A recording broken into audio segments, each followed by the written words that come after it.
Volume 2. Capítulo 37. Parece que, nos últimos anos, muitas dramatizações de época descreveram Soma Kazuya como um governante sábio e corajoso.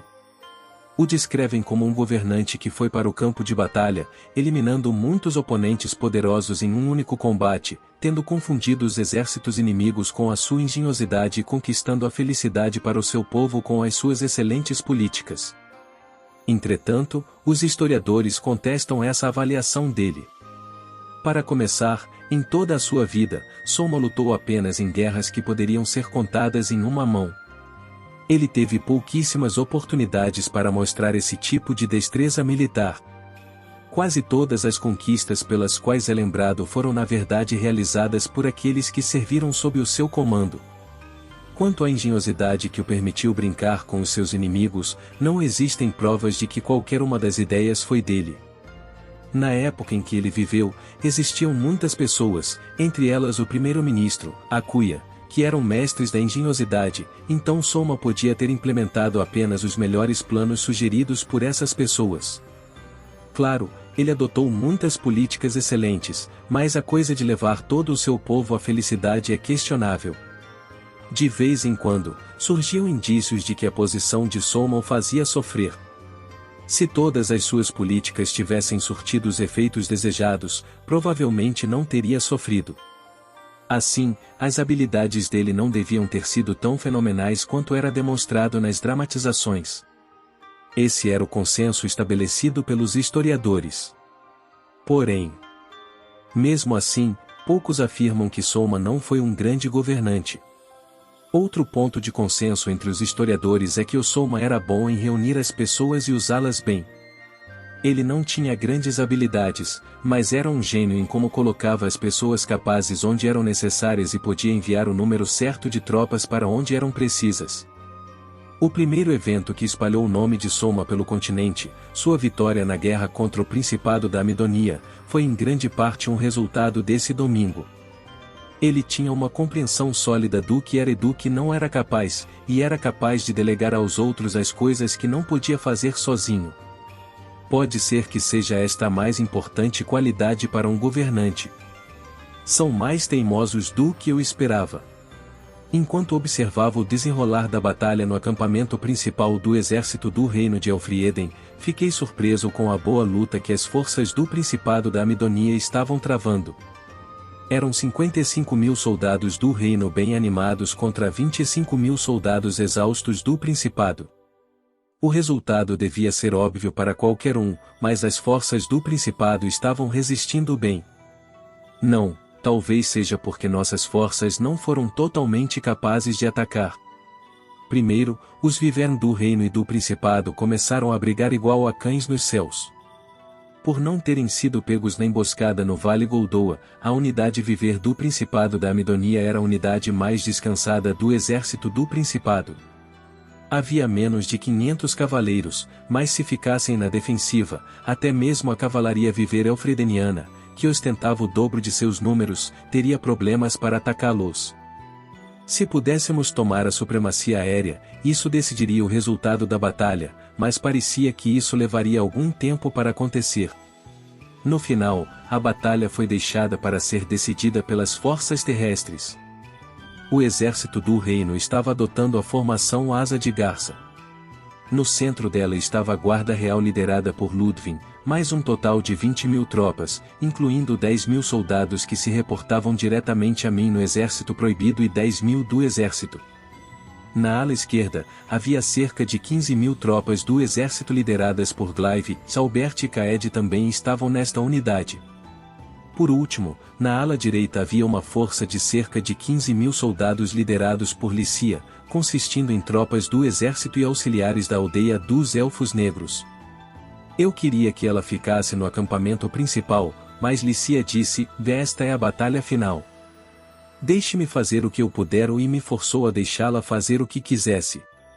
Em parte porque ela era atualmente a única pessoa que ainda conseguia manter as confusas forças do exército unidas, aceitei, mesmo que hesitante.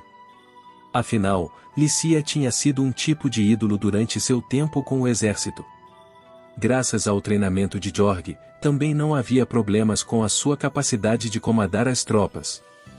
Tomei a decisão imaginando que ela enfrentaria pouca resistência.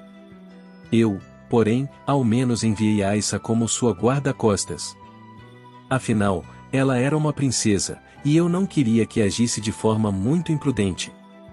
De qualquer forma, como eu estava no acampamento principal, na retaguarda da força central comandada por Ludwig, a única pessoa que tinha para conversar era Carla, que estava sendo mantida por perto, como refém. Mesmo sendo uma refém, suas mãos e pés não estavam presos com correntes. Ela estava usando uma coleira de escrava, então seria estrangulada assim que tentasse fugir ou machucar o seu mestre. Deixá-la assim era supostamente seguro. Me parecia que se ela pegasse uma espada de um dos guardas ou me apunhalasse com aquelas suas garras afiadas, poderia me matar com facilidade, mas acho que era assim que a coleira funcionava. Então, de novo, Carla não parecia ter qualquer intenção de me machucar. Tentei falar com ela. Então, o que acha? Achei que eles debandariam com mais facilidade. Ninguém vai para a guerra pensando na derrota, disse ela. Farão de tudo para evitar a derrota. Sim, acho que vão mesmo. Carla talvez tivesse ficado entediada por ficar só ao meu lado, já que respondeu com surpreendente facilidade. Como ex-comandante da Força Aérea, ela devia entender a situação melhor do que eu. Estão sendo teimosos por causa do número inferior deles, hein? Isso pode ser um pouco problemático, pensei. Nossas alas esquerda e direita, ou seja, as unidades comandadas por Licia e Clive, não parecem estar se movendo tanto, falei. Se fossem um pouco mais proativos em formar um cerco, não acha que poderiam eliminá-los? Se acha isso, por que não envia um mensageiro em um cavalo com essa ordem? Perguntou Carla. Com o tom que ela usou, era como se estivesse perguntando, é isso que você acha? Isso me fez parar para pensar um pouco. Porém, não consegui chegar a uma conclusão. Não sei, respondi. Meu conhecimento a respeito da guerra é exclusivamente teórico, então Licia deve ser muito melhor comandando as tropas do que eu. Em vez de abrir a boca em um momento inoportuno, é melhor deixar a tomada de decisões para aqueles que estão em ação. Carla riu um pouco. Essa é provavelmente uma boa ideia. Essa parecia ser a resposta certa. Carla, sabe o motivo? Perguntei. Se importa em me informar? É o número de tropas do inimigo, disse ela. O número de tropas. Carla apontou para o campo de batalha. Só sei o que ouvi dizerem, mas aqueles são os 30.000 soldados que sitiaram Altomura, certo? Eles também sofreram uma emboscada enquanto se retiravam. Sim, isso mesmo. Não parece que o número deles diminuiu tanto, considerando tudo o que aconteceu. HM? Agora que você mencionou isso. Com uma força tão grande, era difícil dizer qualquer coisa de relance, mas pareciam ter cerca de metade do tamanho da nossa própria força, que tinha 55.000 tropas. Imaginei que deviam ter cerca de 25.000 soldados. Era verdade que, considerando que foram emboscados pelos marinheiros de Juna no Vale Goldoa, não pareciam ter sofrido muitas perdas. A emboscada não resultou em nada? Perguntei. Não, pelo que vejo da batalha, existem vários níveis de moral nas diferentes unidades do exército do Principado. Provavelmente substituíram as tropas que perderam na emboscada, pegando recrutas nas cidades ao longo da rota até aqui. É por isso que algumas parecem estar com moral baixo. Entendo. Os países deste mundo costumavam ter exércitos permanentes. Em um mundo com a existência de animais gigantes que, do ponto de vista de alguém da Terra, poderiam ser como monstros correndo soltos, era necessário ter tropas que poderiam ser mobilizadas a qualquer instante. Em Elfrieden, o exército, a marinha, a força aérea e as tropas que estavam sob o meu controle direto no exército proibido eram tropas permanentes. Claro, em tempos de necessidade, as pessoas comuns também poderiam ser recrutadas. No nosso caso, a maioria dos exércitos pessoais dos nobres, exceto dos 3 duques, era composta por soldados recrutados. Depois da guerra, eu planejava criar um exército unificado que também iria incorporar as várias forças dos nobres, mas pretendia liberar o povo do serviço militar e autorizar que retornassem às suas cidades. No momento atual, aumentar a produtividade era uma preocupação mais urgente do que o declínio do poder militar. Claro, o exército usado pelo Principado para nos invadir também devia ser composto por uma combinação entre tropas permanentes e tropas recrutadas. Deviam ter recrutado todas as pessoas que puderam pelo caminho. Então, depois da emboscada, essas pessoas recrutadas deviam ser aquelas que não puderam recrutar antes. Podiam, por exemplo, ser idosos, deficientes ou mesmo aventureiros que por acaso estavam em seus domínios. A Guilda dos Aventureiros oferecia um contrato que permitia os países a recrutar todos que estivessem em seu território em um momento de crise. Em troca, o país precisava pagar uma quantia fixa e mensal à guilda, então eu já havia rescindido esse contrato. Carla estava observando que não poderiam ter um moral elevado, caso fosse esse o caso. Se deixar pessoas assim em paz, acabarão fugindo por vontade própria, disse ela. Por outro lado, se as cercasse, surgiria o risco de fazer com que se unissem como um só. É por isso que Licia e Clive estão esperando que rompam a formação e fujam. Entendo, falei. Então acertei em deixar meus comandantes em campo tomarem a decisão. Percebi que, em uma situação assim, em vez de fingir que sabia o que estava fazendo e proferir declarações superiores, era melhor confiar nas pessoas que sabiam o que estavam fazendo e deixar as coisas com elas. Afinal, eu tinha gente capaz por lá. Sou só uma figura representativa, então deveria ficar no acampamento principal, girando os meus polegares, falei. Acho que isso também pode ser um problema, disse Carla. Você é o rei, não é? O trabalho do rei é sempre antes e depois da guerra, falei. Além disso, bem. Se for o caso, talvez possa oferecer a minha própria cabeça e implorar que poupem a vida das minhas tropas e dos comandantes. Quando falei isso, Carla arregalou os olhos. Ela olhou para mim como se estivesse vendo algo completamente inacreditável. Por que estava me olhando assim? Falei alguma coisa estranha? Perguntei. Você não tem medo de morrer? Questionou Carla. Do que ela estava falando? Claro que eu tenho medo de morrer. Não sou um suicida. Mesmo assim, você acabou de dizer que ofereceria a sua cabeça, caso necessário, não disse? Perguntou ela. Você já aceitou isso? Acho que sim. Que estranho. Carla estava certa. Agora que ela mencionou isso, era estranho. Por que falei que ofereceria a minha cabeça, fazendo parecer que era completamente natural? Eu sabia que isso era algo esperado de um rei. O poder estava concentrado em minhas mãos, como representante do país, então eu tinha que assumir o mesmo nível de responsabilidade. Era isso que significava ser rei. Mas por que parecia natural o que eu fizesse isso? Digo, sempre fui meio covarde, não fui?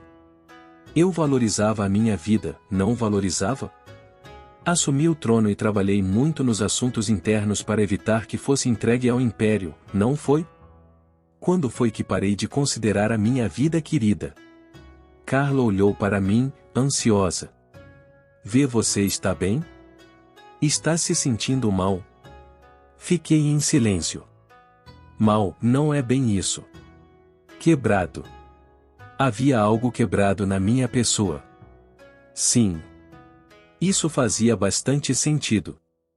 Só quando isso foi apontado que percebi que o meu atual estado mental era confuso. Senti que estava tratando a vida de forma leviana. Tanto a minha quanto a dos outros.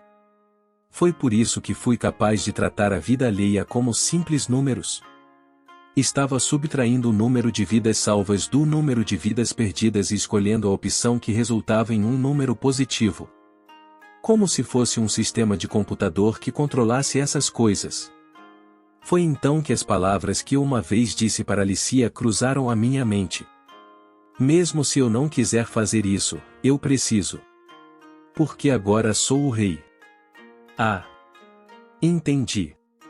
Então é isso. Em algum momento, virei um rei, murmurei. O que é isso tão de repente? Você foi rei o tempo todo. Carla parecia não entender o que eu estava dizendo, mas agora começava a fazer sentido para mim. Eu só estava seguindo os eventos conforme eles aconteciam, falei.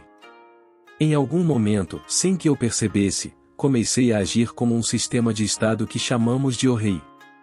Ao dizer a mim mesmo que isso faz parte da minha programação, consegui sempre escolher a melhor opção. Sistema? Programação? Ei, do que você está falando? Disparou Carla. Tudo o que pude fazer foi soltar uma risada autodepreciativa. Carla, eu posso ser uma farsa. Que? Afinal, se não posso assumir o papel de rei, não posso enviar soldados para o campo de batalha, falei. Fui um covarde. Não queria ser ferido ou morto. E também não queria ver os outros feridos ou mortos. Para alguém como eu ir à guerra como rei, tive que abraçar completamente o meu papel como um sistema do Estado. Dizendo a mim mesmo que era isso que um rei fazia, fui capaz de suprimir a minha própria vontade e fazer o que era necessário. Se não, senti como se tivesse sido esmagado pelo peso de todas as vidas que poderiam ser perdidas graças às minhas decisões. Quando vi o quão longe já tinha ido, só pude rir com desdém de mim mesmo. Cara! Não posso mais rir do rei anterior, hein? Falei. Se eu tivesse um substituto viável, desistiria agora mesmo. Qual o benefício em você me deixar escutar um de seus momentos de fraqueza, igual agora? Perguntou ela, incrédula. Você entendeu errado, falei. Acha que eu poderia deixar Licia e os outros me ouvirem falar isso? Por Licia, que me disse que queria que eu fosse rei, por Aissa, que me servia como o seu rei, e por Juna, Akuya, Poncho, Tomo e todos os outros, nunca poderia deixar que me ouvissem dizer isso. Principalmente por Licia, sendo a pessoa séria que era, que parecia se sentir responsável pelo fato de seu pai ter empurrado o trono para mim. Por você ter lutado contra mim, posso deixar que ouça, falei. Isso não me deixa nada feliz. E então aconteceu. Aconteceu enquanto conversávamos. Percebi que houve uma mudança no campo de batalha. Naquele campo de batalha, onde uma batalha campal estava sendo travada, o exército do Principado de repente começou a cair. Membros da força que tinham lutado arduamente para resistir aos ataques do exército numericamente superior do reino, até aquele momento, começaram a fugir. Os primeiros a bater em retirada foram aqueles que tinham sido pressionados às pressas desde a saída da força do Vale Goldou e sua chegada às planícies.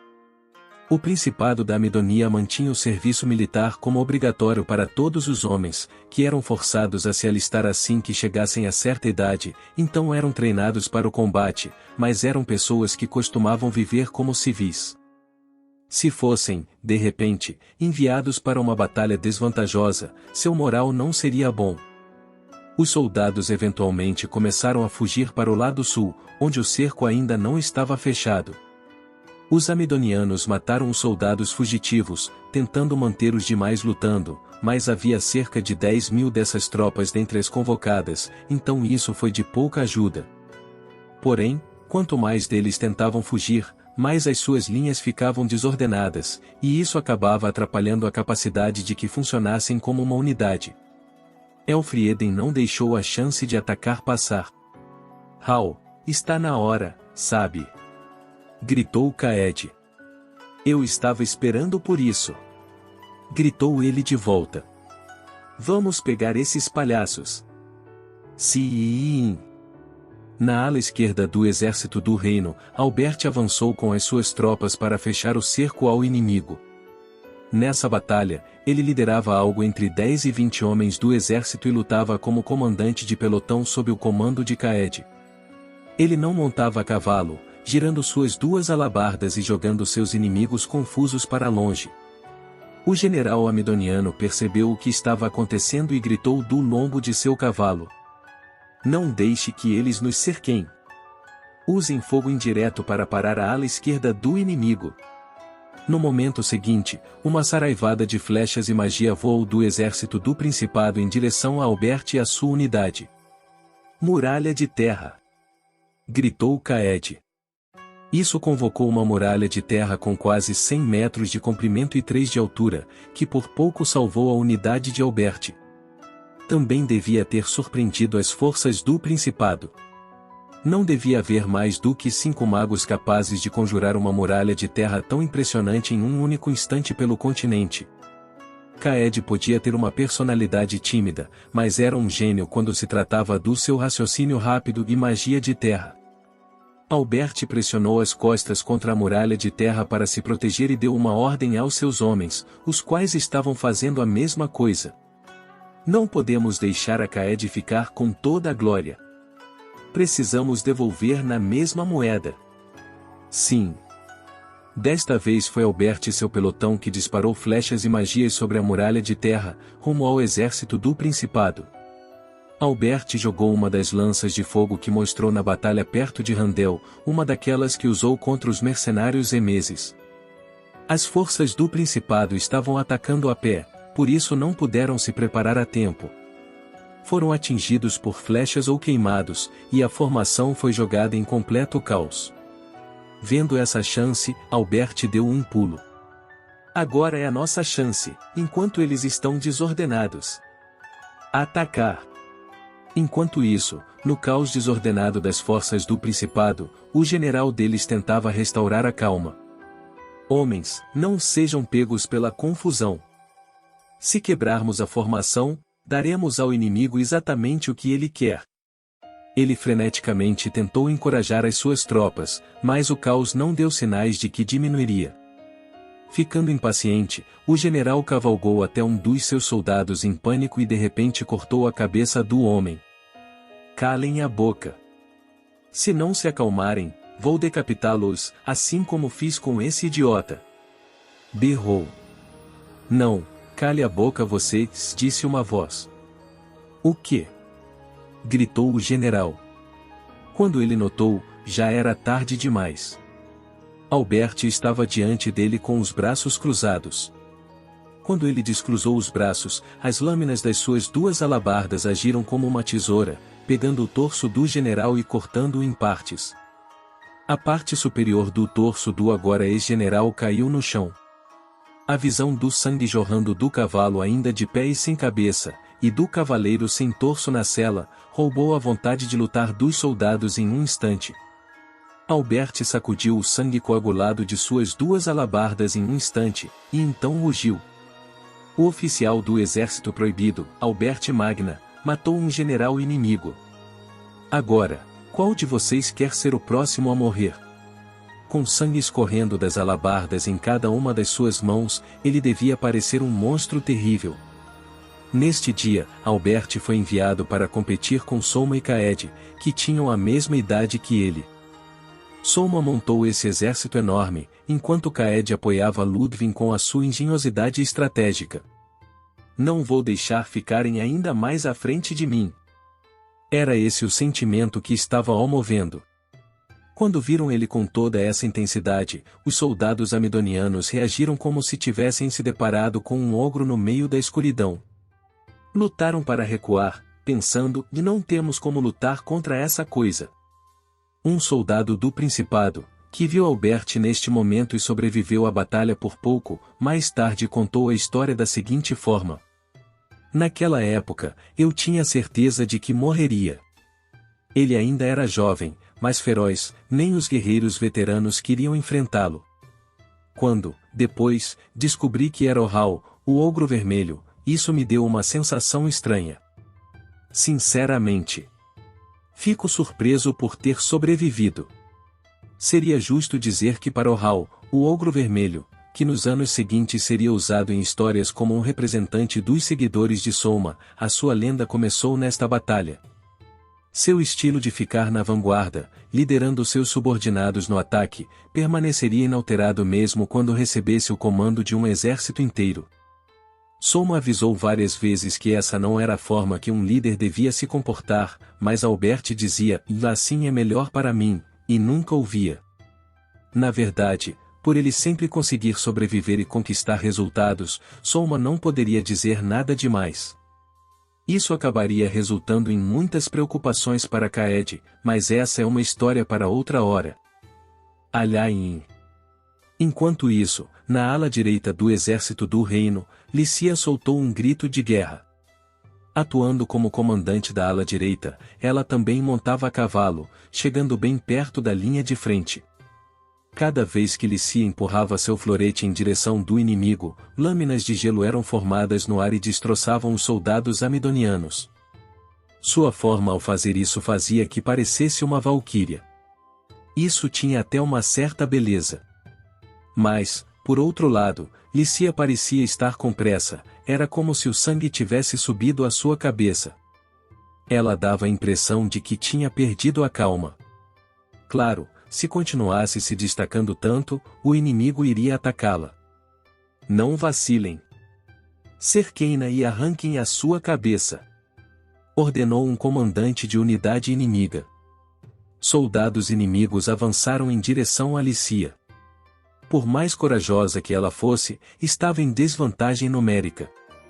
Caso deixasse ser rodeada pelos lanceiros, não seria capaz de escapar, mesmo usando a mobilidade superior do cavalo. As lanças do inimigo aproximaram-se de Lícia. Então, princesa, por que você afaste-se dela? Chegando bem a tempo, Aissa derrubou os soldados inimigos que enxameavam ao redor dela com um golpe amplo de sua grande espada. A elfa tinha sido designada para cuidar de Lícia, mas sua grande espada não foi feita para ser balançada de cima de um cavalo, e ela ficou para trás porque estava a pé. Depois que Aissa acabou com os inimigos mais próximos com um golpe da sua grande espada e uma rajada de vento, ela correu para o lado de Lícia com lágrimas nos olhos. Princesa, por favor, não seja tão imprudente. Sinto muito, disse Lícia. Perdi a cabeça ali. Ver os olhos suplicantes e lacrimejantes de Aissa fez Lícia retomar os sentidos. Ela levou a mão à cabeça da elfa, que estava na altura da sua coxa, já que estava a cavalo. Mas tenho que ser um pouco imprudente, disse Lícia. Por quê? Quero acabar logo com essa guerra. Princesa? Aissa inclinou a cabeça para o lado, confusa com a expressão preocupada no rosto de Lícia. Enquanto as forças do Principado mostravam a sua teimosia, a batalha estava correndo a favor de Elfrieden. Os soldados do lado amidoniano já estavam começando a fugir, então se as forças do reino cercassem lentamente, não iria demorar muito para que saíssem vitoriosas. Não havia necessidade de apressar essa vitória. Entretanto, Lícia se virou para Aissa com uma expressão de dor no rosto. Ei, Aissa! O que acha da forma como Soma tem estado ultimamente? Como assim? Perguntou Aissa. Ele parece estar se esforçando demais, você não acha? Bem, sim, acho que você tem razão. Mesmo aos olhos de Aissa, alguém que oferecia inabalável lealdade a Soma, a expressão dele andava assustadora. Não, ela não tinha medo dele, tinha medo por ele. Havia algo de frágil nele. Claro, considerando que estavam no meio de uma guerra, teria sido igualmente preocupante se seu governante ficasse com um sorriso estúpido na cara. Ainda assim, ela não pôde evitar de sentir que Soma estava se esforçando para agir como um rei. Aissa queria que ele sorrisse. Assim que esta guerra acabar, acha que Sua Majestade vai voltar a sorrir? Perguntou Aissa. Lícia regalou os olhos por um momento, então mostrou um enorme sorriso. Trataremos para que ele possa sorrir. Ah! Isso mesmo! Aissa ergueu a cabeça, voltando a assumir uma postura de combate com a sua grande espada, depois ficou à frente de Lícia. De qualquer forma, princesa, por favor, fique atrás. Se acontecesse algo com você, Sua Majestade nunca mais poderia sorrir. Certo, disse Lícia. Vou tentar ser mais prudente. Deixe a luta comigo, exclamou Aissa. Não, isso eu não posso fazer. Aissa, você sabe que se acontecer algo com você, Soma nunca mais voltaria a sorrir, certo? Acha mesmo? Perguntou Aissa. Eu sei. Você sabe? As duas se entreolharam e sorriram. Então, um momento depois, exibiram rostos de guerreiras. Então, princesa, vamos cuidar das nossas vidas. Sim, concordou Lícia. Vamos, juntas, acabar com essa guerra agonizante.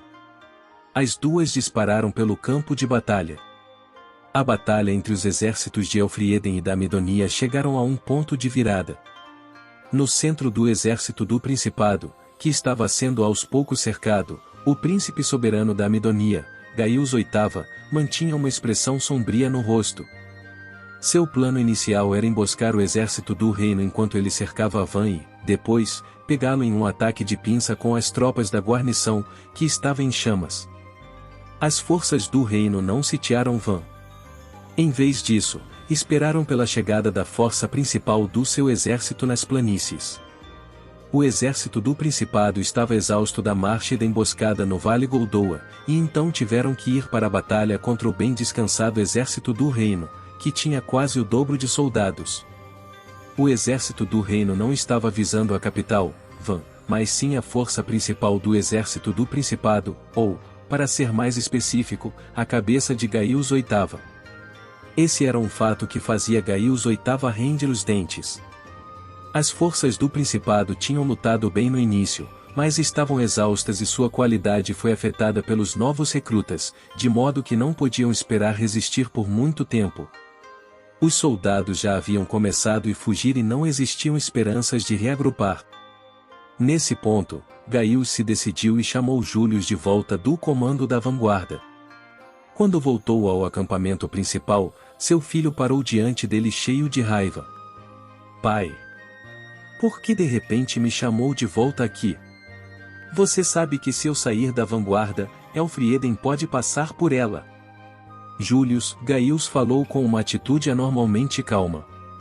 Retire-se deste campo de batalha. Oh, que você está dizendo? A guerra só começou, gaguejou Július. Já perdemos esta guerra, disse Gaius ao filho perplexo, em tom de autozombaria. Os soldados do meu exército são fortes. Não são mais fracos se comparados aos do reino. Entretanto, nesse estado de exaustão após a nossa marcha, será impossível reverter a diferença de poder entre as nossas forças. Vou ganhar tempo, então você vai trilhar um caminho de sangue para fora daqui enquanto o cerco deles ainda está incompleto e fugir sozinho. Gaius havia aceitado a derrota. Quando percebeu esse fato, Júlio sentiu suas pernas começando a ceder. Porém, se ele considerasse o que Gaius estava dizendo, não poderia se permitir desmaiar neste local. Não. Se alguém deve fazer isso, é você, pai. Gritou Július. Sou eu quem vai ganhar tempo. Isso não é possível, disse Gaius. Por que não? Porque Elfrieden pretende arrancar a minha cabeça. Tendo escolhido este como o lugar no qual morreria, a mente de Gaius VIII estava agora mais clara do que nunca. Isso o deixava como objetivo de Soma e Acuia. Eu fico constantemente irritando Elfrieden, disse Gaius. Muitos dos nobres do país deles estão em dívida conosco. Ao me derrubar, devem esperar acabar com essa ameaça. Július ficou em silêncio. Além do mais, sou o porta-bandeira da facção anti-reino do Principado, continuou Gaius. A razão pela qual podemos assumir uma posição linha dura contra o reino é porque os linha dura têm mantido os moderados sob controle. Mas, se eu desaparecer, os moderados do Principado ganharão força. A diferença de poder entre o Principado da Amidonia e o reino de Elfrieden era clara. Fosse território, população, número de soldados ou prosperidade, perdiam em todos os aspectos. Além disso, a Amidonia compartilhava fronteiras com o Estado Papal Ortodoxo Lunariano, uma teocracia ao norte que tinha seu próprio conjunto único de valores, a República de Turgis ao sul, com sua política expansionista para o norte, e o Estado mercenário de Zen, o Estado neutro que enviaria as suas tropas para qualquer lugar que pagasse o preço, ao oeste. Não havia como dizer quando aqueles que eram fracos de coração poderiam se acomodar a um desses outros estados em uma tentativa de autopreservação. Era por isso que, para manter a Amidonia sendo a Amidonia, Gaius precisava manter o controle sobre essas coisas. Elfrieden estava agora tentando removê-lo. Július arregalou os olhos. Não. Quer dizer que Soma planejou tudo isso só para arrancar a sua cabeça, pai? Ele usou até mesmo a própria terra como isca? Tome cuidado, Július, disse Gaius. Este novo rei não parece nada com Albert. Gaius não estava mais subestimando Soma por causa da sua juventude. Ele continuou. É por isso que Elfrieden nunca vai me deixar fugir. Se eu tentar recuar, me perseguirão até as profundezas do inferno. Afinal, o único objetivo deles é a minha vida. Július não disse nada. É por isso que ficarei aqui, para mostrar o orgulho da Amidonia, concluiu Gaius. Então vou ficar com você. Gritou Július. Você não pode. Se também te perdermos, o que será do Principado? Temos Roroa, disse Július. HMPH. Ela não é boa o suficiente. Mesmo falando da própria filha, Gaius cuspiu palavras de desgosto. É preciso ser uma cobra venenosa para liderar a Amidonia. Uma cobra venenosa que um dia afundará suas presas no reino e o matará. Roroa pode até ter o sangue de uma cobra astuta, mas ela não é venenosa. Mesmo enquanto Július tremia de medo diante da loucura que seu pai começava a exibir, ele perguntou: Pai, o que é esse o veneno de que você está falando? O ardente desejo de vingança contra Elfrieden, retrucou Gaius. Mesmo rodeado por estados poderosos, nosso Principado da Amidonia manteve a sua independência, desenvolveu suas terras improdutivas, suportou a fome, cavou minas em condições adversas e se preservou como um estado, tudo por causa do nosso desejo de vingança contra o reino. Nosso ódio pelo reino que roubou nossas terras férteis nos levou a nos tornarmos cada vez mais fortes, cada vez mais prósperos. Roroa, infelizmente, pode até ter um dom para as finanças, mas não tem o ímpeto para a vingança. O único que herdou ao menos um pouco do meu veneno, Július, é você. Com essas palavras, Gaius se levantou da cadeira e colocou as mãos nos ombros de Július. É por isso que você precisa sobreviver. Você é o único que pode continuar com o meu desejo por vingança e manter a Amidonia da forma como ela deveria ser. Pai, Július ficou confuso. Aquele sangue venenoso corria por suas veias? Claro, Július via o reino como seu inimigo jurado. No entanto, ele poderia queimar com a mesma paixão que viu em Gaius? Enquanto Július continuava perplexo, Gaius disse: Nesse ponto, não podemos nos preocupar com a possibilidade de sermos transformados em um estado fantoche. Você deve buscar a ajuda do Império. Se fizer isso, deve ao menos evitar que o reino anexe a Amidonia. Mas, como você estava dizendo antes, o Império nos perdoará por irmos contra a declaração da humanidade. Perguntou Július. Jogue toda a culpa em mim, disse Gaius. O diabo vingativo da Amidonia recusou-se a dar ouvidos até mesmo às advertências de seu próprio filho e conspirou para invadir o reino, mesmo contra a vontade do Império. Isso é tudo o que há para se fazer. Július engoliu em seco. Gaius não pretendia apenas morrer, pretendia levar consigo toda a má reputação por suas ações. Até Július, que era conhecido por sua frieza e compostura, sentiu seu coração movido por isso. Embora, ao mesmo tempo, houvesse uma raiva em relação ao reino em seus olhos. Quando viu aqueles olhos, Gaius balançou a cabeça, satisfeito, e empurrou seu filho para longe. Vá, Július. Você nunca deve permitir que a alma da Amidonia se esvaia. Me perdoe, Július bateu continência, deu meia volta e partiu. Mesmo depois de olhar para trás até ele sumir de vista, Gaius continuou parado por algum tempo. Ele respirou fundo e a sua expressão mudou. Ele não sentia mais pressa ou indecisão. Puxou a espada de seu quadril com a expressão severa de um guerreiro. Agora, tudo o que resta é cumprir o meu dever de guerreiro e mostrar a eles o espírito da Amidonia.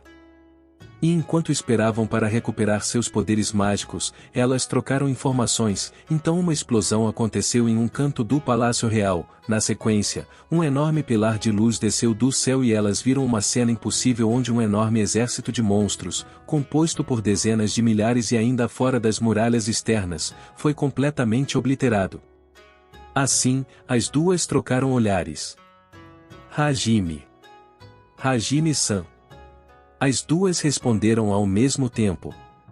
Por ora, devemos ir para o Palácio Real? NM. Xie e Yui concluíram que o autor dessa falta de senso comum era Hajime. Elas sorriram enquanto encaravam a gigantesca cratera onde os monstros desapareceram. Juntas, as duas seguiram para o Palácio Real, local onde Hajime deveria estar.